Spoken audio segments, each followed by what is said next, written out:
experience. As a freshman coming to college, I had NFL on my mind the entire time. You can tell me nothing different. I'm going to make it. I don't care. I'm 5'7", 165 pounds soaking wet.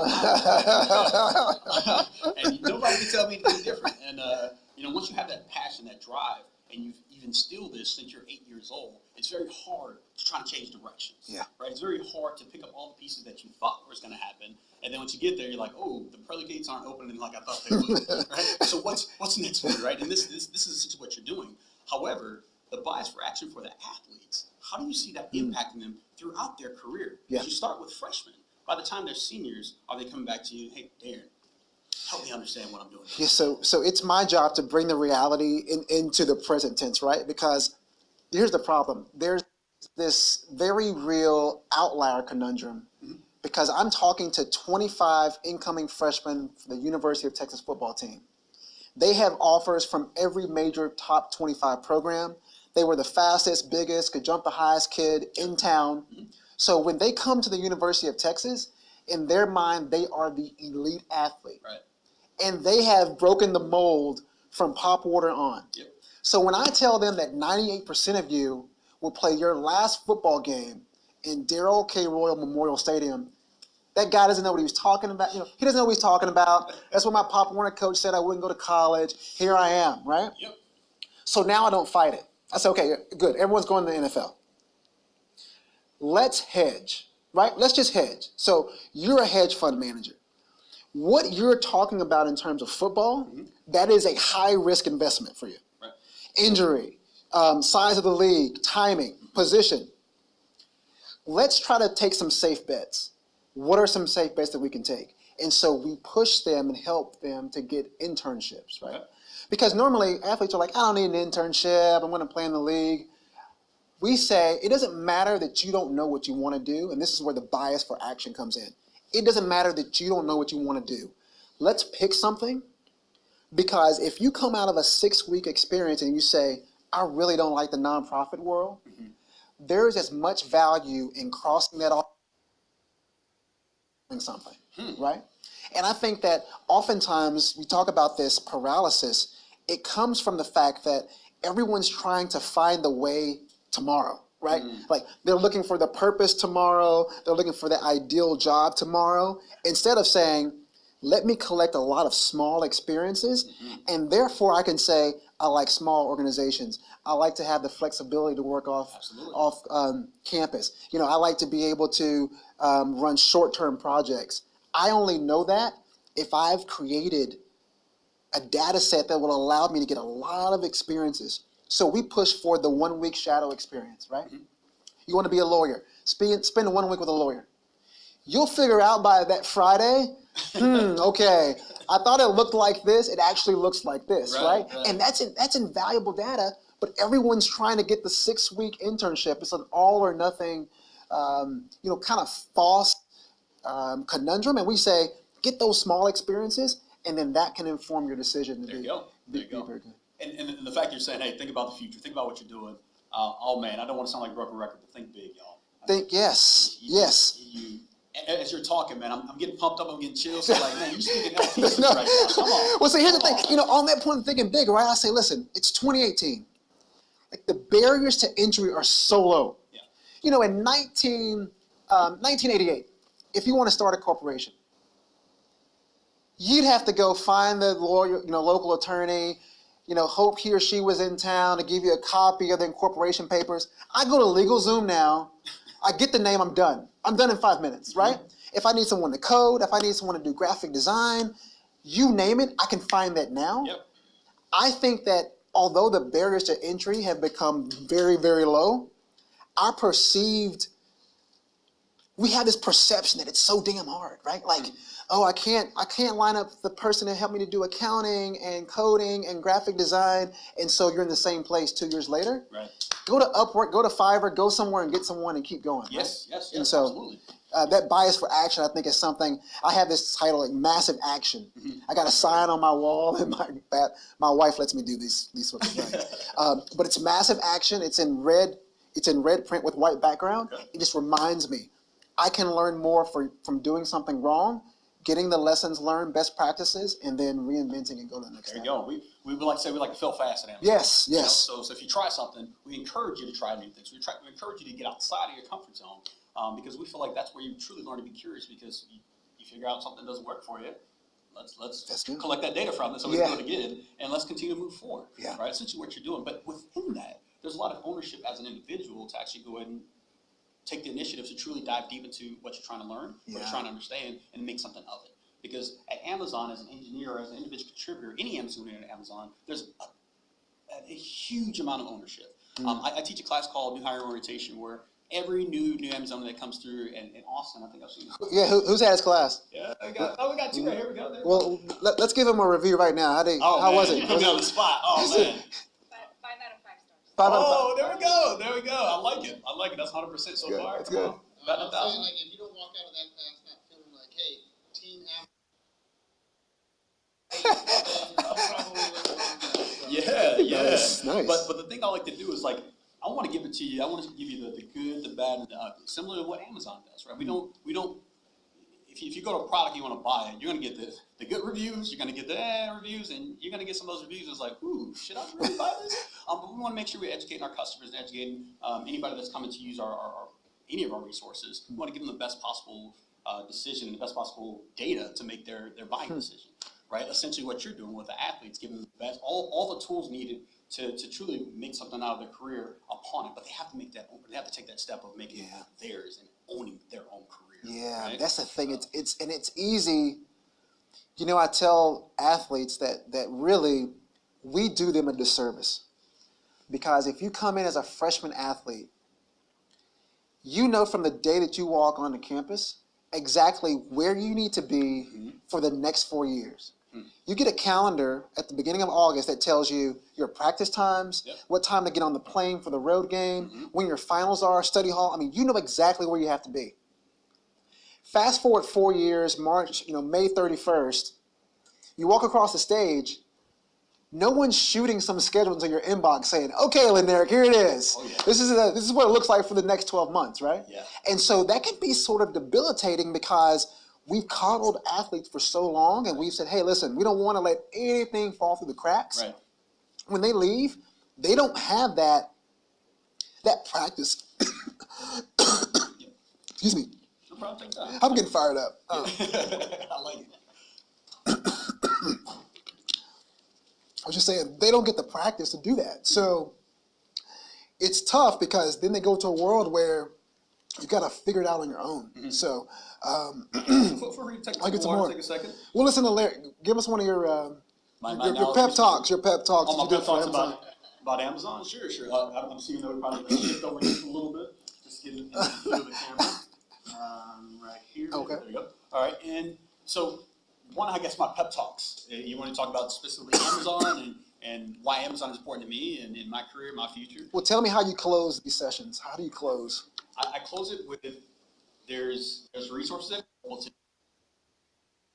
on you to go and figure out what they mean, why they're going to be important to your career. I also let them know, like I said, the good, the bad, and the ugly, and then I also let them know at the end of the day, hey, this is an environment where you really are self-taught, right? And if you want to continue to progress within your career, then this is not the type of environment where you want to manage up as well too. Our managers at Amazon, I've talked to a couple of SDM, software development managers, and they say my job is to get out of the way of my engineers. Let them be free. Let them do what they need to do. Let them have that ownership and that flexibility to truly think big and scale up and just create things and do cool things that matter, essentially, right? And that's what I try to give them. I try to empower them to be their own person at Amazon. While we're part of this huge organization, amazing organization, we still run very much like very small startups, right? So even though we have over 300,000 employees, right, we still have team sizes of 10, 12 individuals, where you can still be very, very agile. You can still be very, you can do things very, very quickly. You can scale down as needed, right? And that's why we try to create these environments. So when we have individuals that are coming in, you're brought here for a reason. You embody those Amazon principles, and you also embody the work that you need to do to be good at your job. But that's what got you here. What got you here won't get you there, right? So now I want to give you that data and give you the understanding of what it means to be an Amazonian and what it means to be successful here, right? But everyone else has their own, the good thing about Amazon is that you can, how you want to, you can make your career at Amazon how you want to. there's endless opportunities. Sign me up. I'm sold. Oh man, let's sign me up. Give me a badge. Give me a badge. I'm ready. Man, I love it. Well, can I pull Audible here for you? Yes, let's go. Let's do it. I want to pull Audible. And I kind of want to go to your book here. Yes. I want to talk about your book. Talk about where you get the inspiration to write a book. And kind of give us an overview, if you don't mind. Yeah. The audience here. So, it's Call an Audible. And we have this on our wiki as well too. So if anybody wants to purchase a copy, we have that available to you on Amazon.com. Yes, I have. We have 5 kids, my wife and I. So your money will go straight to future college tuition. So I got a call from a publisher when I was coaching with the Browns, and she was asking if I would be willing to give an interview for a chapter in a book that was about career transitions and pivots. And at first I thought, oh, this sounds great, right? And I thought, well, do I really want these people writing my story? So I said no, and then I said, I'm going to write a book by 2015. We all have these ancient Google Docs that you can't remember what the name was, and you're sort of like, I knew I started somehow. And in 2016, I woke up one morning and I told my wife, I said, listen, I need 6 months, 2 hours a day, 6 days a week. I'm going to go to the same coffee shop. I'm going to sit in the same chair. It's a coffee shop that's gone out of business now called Strange Brew that was down in South Austin. 24/7, I would sit in the same chair, turn the Wi-Fi off, and for 2 hours, I would just write. And then I pitched the first chapter to a publisher, and that's how it got started. But Leneric, I knew that if I did not force myself to have that regimen, it would be 2030. Oh man! And you're like, oh, well, I got to get this done. I just had my 50th party. No, I knew that I had to do it then, and it was one of the hardest experiences of my life. In the sense, I was an undergraduate English major. You go to Harvard Law School, you think about every single word you write. Right? In the legal context, every word you write and the order makes a big difference. And my developmental editor, finally, after our first meeting, she said, listen, do me a favor and don't read what you write. And I said, what in the hell does that mean, right? She said, listen, you're slowing yourself down. If you can't think of a word, give me a ... and keep going. Do not edit in real time. It kind of goes back to this bias for action, right? I could sit there and craft a beautifully worded paragraph in 2 hours, or I could get 2,500 words on paper. And once that started, that was the best advice. And it culminated in the book, and fortunate to be an Amazon bestseller in the mentoring and coaching department, and was just at Oklahoma State University for their football players, and they're using it sort of as a way to help them through pivots and transitions. So it's been fun. It's been fun. So let's talk about that pivot. Then. Yeah. You went to UT Law School, or not UT Law School, Harvard Law School. Yeah. And then from there you said, hey, didn't want to go to law school, let's get into coaching. You got that passion from South Carolina. Yeah. Tell us about that first experience getting into the NFL. So, 31 teams reject me. Herm Edwards, who was coaching with the Chiefs, calls me up. He's like, I don't know what's wrong with you, but I read your letter, and I wrote this letter to every team. I don't know why you want to coach football. I really want to talk you out of it. And I said, well, I went to this camp. He's like, yeah, that's great, whatever. He's like, take out a pen and paper. He said, I'm going to offer a training camp internship to you. All right? Here are the terms. No pay. No benefits. Okay? 18-hour days. So I'm writing, I'm like, why do I even have to pull out a damn pen? But I'm like, I'm writing this down, and then I say to myself, like, this sounds like an employment claim somewhere, right? Like, the loyalty side of me is like, man, this can't be really legal. And I took it, and I was the grunt. I drove my 2002 Tahoe, which I still own. Nice. 226,000 miles from Cambridge, Massachusetts, down to Kansas City, Missouri, and I was the grunt. So if the offensive lineman, you know those guys, if the offensive lineman needed 40 barbecue sandwiches, I would go to downtown KC, pick them up, bring them back. If the defensive lineman needed 5 cases of Skull dip, I'd go downtown, find it, bring it back. I was the guy, if we cut a player, I had to box his belongings up in under 3 minutes. Take it to UPS, we'd send it off, take him to the airport, And oftentimes I'd have to wait at the airport because we were acquiring another player, wait for that player to land, pick him up, take him to the doctor for the physical, take him to the equipment room for his gear. So I was a victim of that boxing. You were the boxer. Okay. I had a box in my locker when I came to practice one time. You saw. I think people don't really understand like how quickly those kinds of changes happen. You're there one day, gone. Actually, you're there 1 hour, gone the next. Yeah, it's like literally. Yeah, and that was the toughest part because I'm a 27-year-old.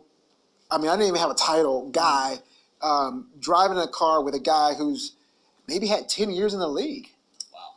And that morning he woke up, he thought he had a roster spot. But as you know, you can only take 53 players into the season and only 46 into a game. That's correct. And so now he's sitting there thinking to himself, like, how do I tell my wife? You know, what about the house we just bought in KC? Yeah. Those were some very...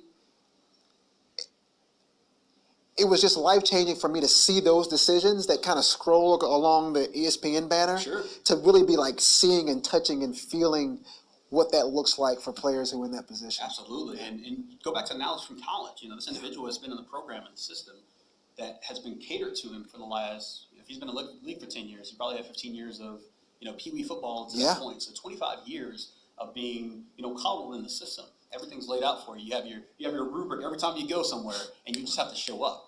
Now that's removed away from you, right? And then you built your life around this as well, too. And that's essentially what your book is called, that audible, right? How do you take that next step? How do you figure out the next path in your career? Yeah. So, and that's one thing is that it starts with intention for me. Like, I work with a lot of NFL players who are trying to transition back into society because they were the best thing in every environment they were in. And I have a player who can't hear loud cheering. It triggers something that takes him back to the football field. And that memory is really, it's painful. And so his wife will tell you, we keep the TV on mute most of the time. Wow. If there's a sporting event, because even just that environment kind of takes him back to a place that he hasn't really come to grips with and reconciled, right? And so some of the best work that I've been able to be a part of is helping people figure out, okay, now I'm having to pivot from being a wide receiver in the NFL to I need to find a craft. Right. I need to, like, my craft was running and catching and jumping. Yeah. Now I have to find something that's a craft that's going to last me for the rest of the 60% of my life. Correct. Which is not what the coaches told you when you were, producing for them in college. No, you're going to be the best thing since sliced bread. Right. So that process of being intentional, taking risk, right? I've set up some shadowing opportunities for 340-pound offensive linemen who said, hey, I've heard about investment banking. Could I maybe connect with someone at Goldman and just to see what it looks like? Sure. Right? Or this whole startup thing. I don't know what it's like, but can I just kind of sit around, Test the waters. Whether it's go ahead and sit in and WeWork and talk with some guys. Yeah. And that's been rewarding to see them get exposed. And then I say, listen, we're not trying to circle anything yet. Again, we're just trying to mark some things off the list, and that'll help us to get closer. Nice. So you just go consult at different opportunities, different industries, Just and to go. truly figure out what your passion is. And that kind of leads me to Amazons or to Amazonians. We have opportunities when we first come to the company, and we're bright-eyed and we're ready to go, right? And then about 3 months into it, you start to kind of question yourself, like, am I ready for this? I know I'm qualified to do the job, but when I got here, I feel like I have 4 or 5 jobs to do. But I still have to maintain and be very proficient in this job because this is what got me here. So how do I pivot from understanding everything that's being thrown on my shoulders and I'm expected to deliver on it in a very, very, very fast, short amount of time? It's kind of like being in the NFL. It's not for long. That's the acronym I like to use. Yeah. Because if you don't produce, it's like, what have you done for me lately? Yeah. And it's not like here at Amazon. I want to make sure I don't get that correlation. What I'm trying to say. No one's getting fired. What I'm trying to say is that at any point in your career at Amazon, we have the opportunity to seek other opportunities inside of Amazon, right? Which is a great thing. But if you're a developer trying to come in and say, hey, I want to go into that next management role, to an SDM, right? There's roles and responsibilities and skills that are needed that you have to kind of build and develop within the role that you're in right now, right? Similar to what you're saying with athletes, they're coming out of college, they're going, or not college, they're professionally, they're going to their consultant a different reason or a different different industries. How do you help them figure out what their passion is? Yeah. How do you help them narrow that down? So I asked them first to take a survey, and this is why I'm also advising freshmen, whether they're athletes or non-athletes, to get as many, what I say, experiences that don't make sense as you possibly can. Mm-hmm. So I've got the Macomb School of Business honor student, and she knows that she's going to be a McKinsey consultant. I said, that's great. You think you know that, right? I said, if that's what you want to do, why not go and work for the Red Cross for half of the summer, and then go and work for a bank or go and work for another nonprofit? Right. If that's, McKinsey's not going anywhere, you know? So why not just get those experiences under your belt? Mm-hmm. Worst case scenario, it may inform the way you can help a client down the road. Right? There you go, yeah. And some of them will come back after the summer like, oh, wow. I thought I wanted to be a management consultant, but there's this whole other world over here, right? That's starting to kind of make me question what I want to do. Mm-hmm. So I think number one is just, you got to be a data collector, right? You've got to see yourself as, I need as much input as possible, right, so that I can really look back on it and say, what did I like, what didn't I like, right? Mm-hmm. I also ask people to survey all of their life experiences. So I do this timeline of me, which is, what were the high points of your life and the low points, right?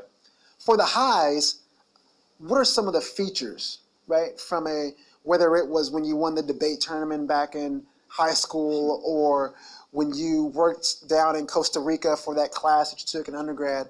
Like, are there some common threads we can find? Right. Because you're probably not a miserable person, and there have been some things in your life that have given you happiness and some sense of purpose.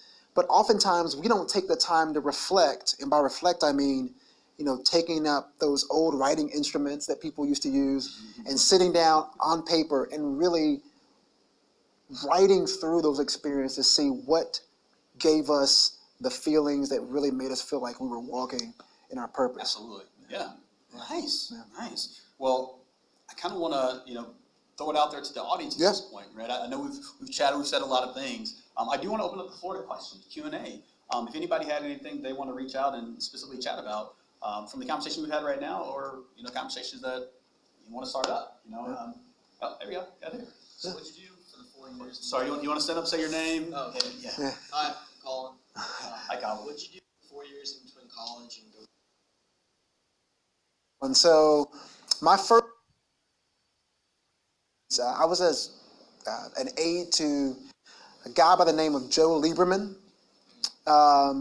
whom I guess, depending on your politics, had just lost an election with Al Gore.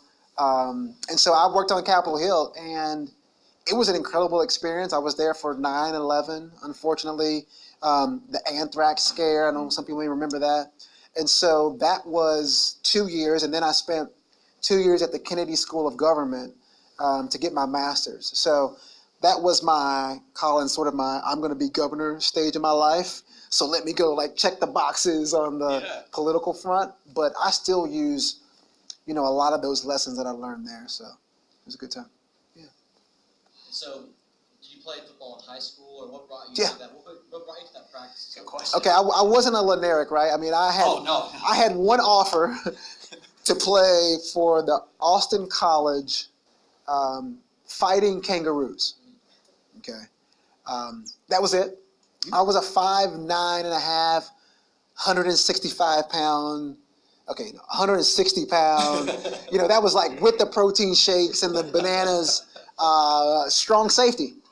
But for me, I think what was so powerful for me in football was that I was on this gifted and talented track, which looking back on it is just comical. But I was one of 2 black males in a class of 25. So from first period to 7th period, I had the same people in class. Football for me initially was a way to hang out with kids that I want to hang out with. And it was a way for me to get connected to a community. And so that's why I played, and I started my last year. Probably the achievement I'm the most proud of is that I was a first team all district strong safety. Nice. You should see my picture. I'm like this little shrunken dude on the wall. But that meant a lot to me because I wasn't a natural athlete or anything, but just really had to work hard at it. And I wasn't a natural athlete, by the way, either. Oh, come on, man. I worked hard to be you average. can't play at your level. You worked hard to be yeah. average. Hi, David. My question is, here you are. You graduate from Harvard Law School. I mean, what an achievement! And now you're doing this internship for no pay, being essentially a gopher in a lot of ways. Did you doubt your decision at any point? And if you did, what did you do to overcome that? What kept you I like it. People would say I was a gopher. I said, no, actually, I was the pellet. I was like you can't drill down far enough into the food chain to kind of find where I was. If you were to Google Darren Roberts in 2007, Darren Roberts and Kansas City Chiefs, nothing would come up, right? I didn't sign a piece of paper, didn't get paid a dime, had to sneak into the team picture. Eighth row, eighth row, third from the. I'm sandwiched between these two strength and conditioning coaches, and the one coach turned to me. He's like, "You're not supposed to be here, are you?" I was like, "Just keep looking at it. Just look straight." But one of my mentors, Professor David Wilkins, he taught professional responsibility. And in his class, my third year, we had to go around the table and tell everyone where we were going after graduation. So there are 25 of us. People are going to clerk in the Supreme Court, work at the White House, every governor's mansion, Goldman Sachs, McKinsey, you name it, right? And so we get around to me, and I said, I'm going to be a training camp intern with the Kansas City Chiefs. And the girl next to me said, what does that even mean? It was like completely Yiddish, right? But after that class, Professor Wilkins came up to me. He said, man, I really applaud you for doing that. Remember this, when we give you your law degree, the last thing you will see on it is an expiration date. It's like, you're not going to find an expiration date anywhere on that piece of paper. He said, I know this is hard to believe, but when you stop coaching, there will still be legal issues.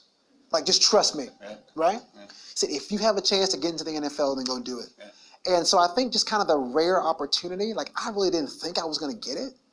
I just knew there was a small window of opportunity to get into a league that only has 600 coaches, right? 32 teams, about 20 per. And it was tough. There were some nights I slept at the office, right? Most of the nights on a twin academy. So I go to academy. I get a Coleman twin blow-up mattress.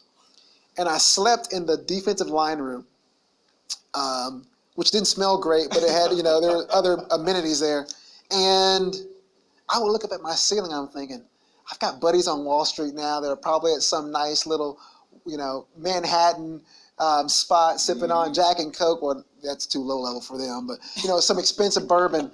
And I'm sleeping in the D-line room, but it worked out. And I'm just so fortunate that I had that opportunity, because now I don't see any opportunity as sort of outside the realm of possibility. So, yeah. Now, if you Google your name in 2000, you see, all kinds of random things will come up. But it's been a fun ride. Very nice. Yeah. Very nice.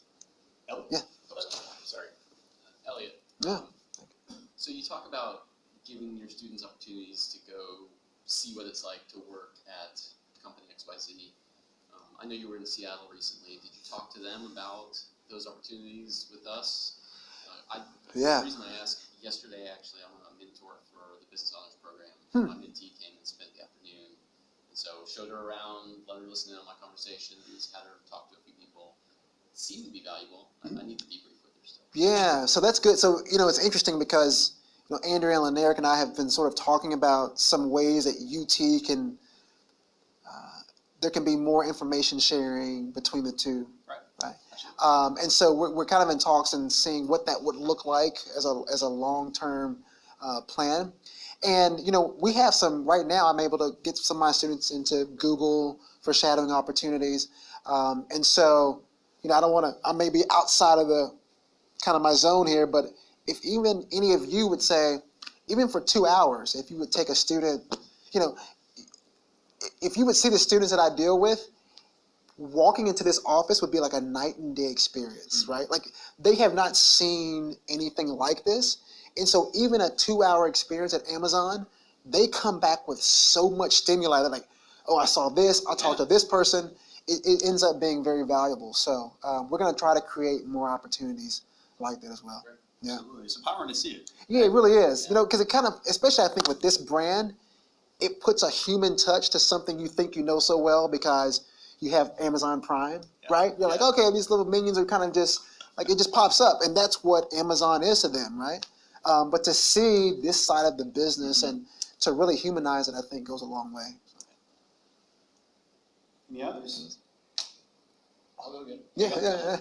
So what brought you from the NFL to teaching? Yeah, so I was coaching with the Cleveland Browns. So that's sad in itself. But Hey, I lived in Cleveland for 7 years, man.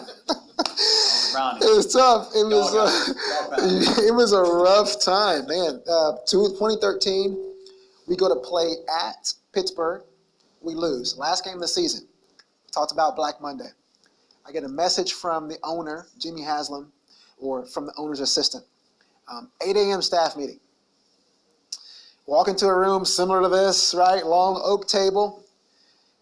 Mr. Haslam walks in at 8 o'clock. Jimmy says, you know, we really appreciate all of your contributions. Ooh. Yep. The old death blow, right? Here it comes. There's a guy who got waitlisted 4 years. I know this language. I'm like, oh, here it comes, right? And then he says, you're all fired. And I'm going to honor your contracts. We had just signed. We'd only been there for 1 year. It's the second time in the NFL that a staff's been fired after 1 year. And he said, I'm going to honor your contracts, but you're free to look for other jobs. So I went home and I'm scrambling eggs. I'm cooking eggs for my son. He's 3 at the time. He walks in. He's like tugging on my shirt. He said, you eat breakfast? So I'm ignoring him, to be honest with you. I'm like scrambling. Okay, where are we going to land next? Maybe it's Tennessee.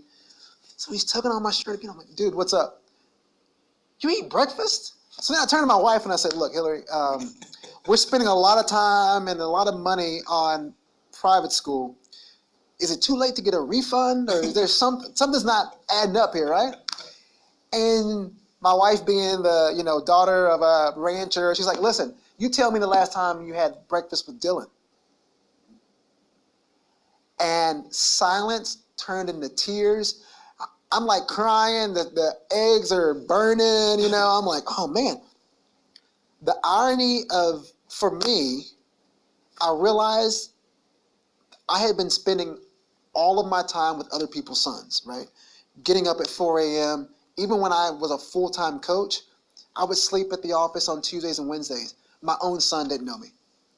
So I knew that if I kept coaching at that pace, which I thought was the only pace to survive, I was going to lose my family, like in a very real way. So I decided I was going to take a sabbatical. The life lesson about sabbaticals, they never end, okay? Right? And I've been fortunate to where I reached out to UT and said, hey, I want to teach a sports leadership class. Here's the syllabus. They're like, why do you have a syllabus? I'm like, well, it's kind of one of the things I do. Like in my spare time, I just build syllabi for classes I want to teach, right? They're like, you're random, but okay, we got a spot. Come on in. The Ray Rice episode unfolds, and the president and I just had a conversation about what more UT could do to leverage our sports and our academic capital for athletes. And it went from me putting together a white paper to asking me to run it to a press conference unveiling it. So I've been very fortunate, and we're in year 4, and we've been able to do a lot of great work. So it's worked out. And I found out this too. I'll just say this: I don't miss coaching as much because I realize, for me, teaching is a common thread, right?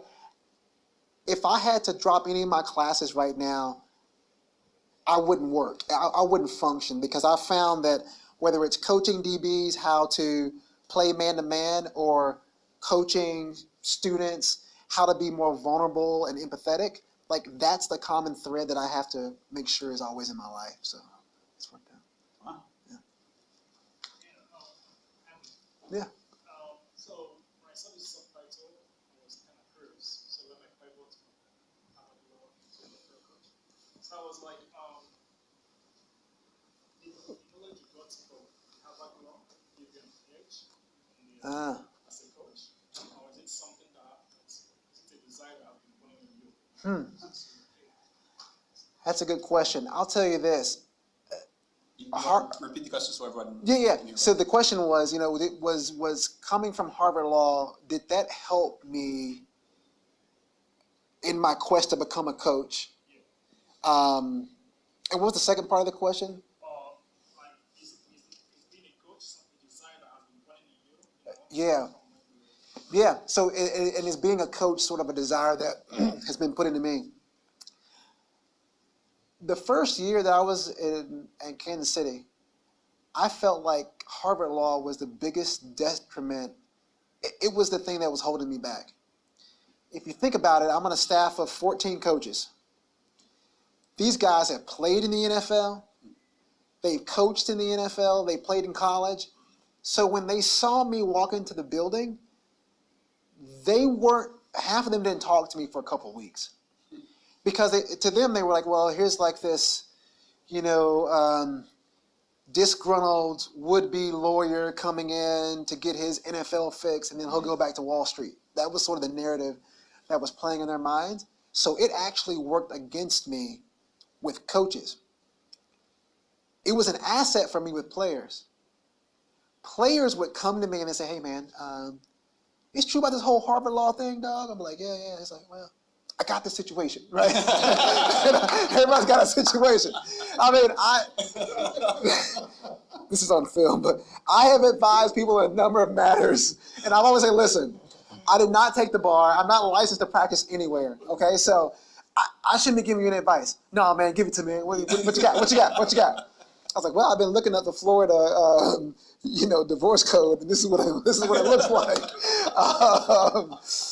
That's a true story. So, I think the thing that Harvard Law taught me was that, I'll tell you this about Harvard Law School, there is a grind there that it baffles me. I mean, you're reading law cases all day, you're staying up all night, the professor walks in your first year in class, your name is in a hat. He pulls your name out of a hat. Okay, Darren Roberts. That means I'm on call the entire day, right? Here's the bad thing about it. At the end of the class, my name goes right back in the hat. I have as much of a chance of getting called the next day as I did yesterday. So people are walking around. I mean, you're drinking, you're on edge, right? I mean, people are trying to deal with it, right? But it's a real environment that really tests, like, how badly do you want this thing? And I took that mindset into the NFL, and I said, I'm going to sleep on the floor. I'm going to be the first face the head coach sees every morning when he walks in at 4:15, because the only way that I'm going to gain a footing in this league, I don't have any other capital, right? The only way I'm going to gain a footing in this league is if I am indispensable. Like I'm ubiquitous. I'm always there. You need work. If it's midnight or if it's noon, I'm always available. And I think that at the end of the day, Herm, quick story of how I got my contract. At the end of the first year, Herm fires 5 coaches, okay? My office was a converted closet. We took the door off the hinges, and I'm just facing a wall. So the secretary comes by, she's like, Darren, Herm would like to see you. I'm like, gosh. I mean, I watched coaches that morning walk into his office and walk out with a dolly and a security guard. And you had around an hour. Don't turn your computer on. You can't transfer any files. You have an hour to get your stuff and be gone, right? So I'm walking to his office and I think to myself, technically I can't get fired. I haven't signed a single document, okay? I have no status. I said, man, but is he going to kick me out of the building? Like, what's going to happen? I sat down and he said, listen, man, I really appreciate all of your contributions. I'm like, oh, Jesus. 2 months later, I said, Hillary, do you mind if I take Dylan, who's 7? It took me kind of 2 months to convince her that it was okay. And so in December, I spent 2 weeks in Israel with my 67-year-old dad and my 70-year-old son. And with the exception of being there during our announcement of Jerusalem as the capital, okay, which kept us from going into Bethlehem, it was just an amazing, floating in the Dead Sea with your kid, right? Or, all 3 of us touching the Wailing Wall. That just reminded me that everyone talks about the why, what's your why? And I love Cynic and all those folks, but like, what is your who? Like, I'm constantly thinking about, I do a lot of traveling, and am I spending enough quality time with Hillary and my 5 kids so that I just don't undo all of the success that I've had, right? I mean, for me, I just know that if they're not happy and content, then there aren't any professional distinctions or awards that can satisfy that loss, right? So that's the one thing I just want to leave you with. I know it's kind of easy sometimes to get into this grind. I mean, I'm an insomniac, so I'm up at 3:30. I run 5 miles, go type a couple of words. But now, if you look at my Google Calendar, my family gets regimented time, right? Because I know if I'm not intentional about saying, I won't go to a dinner, more than one dinner that goes over 7 p.m. a week. If I don't do that, then it just snowballs, and then you don't get a chance to spend the minute. Priorities in order, check, and family comes first. Yeah. Dan Roberts, Call an Audible on Amazon.com. It is a bestseller. Feel free to go support the book, read it. Thank you very much for your time. Really appreciate having you here at Amazon. Leneric and Andrea, thank you so much. I appreciate it. Thank you.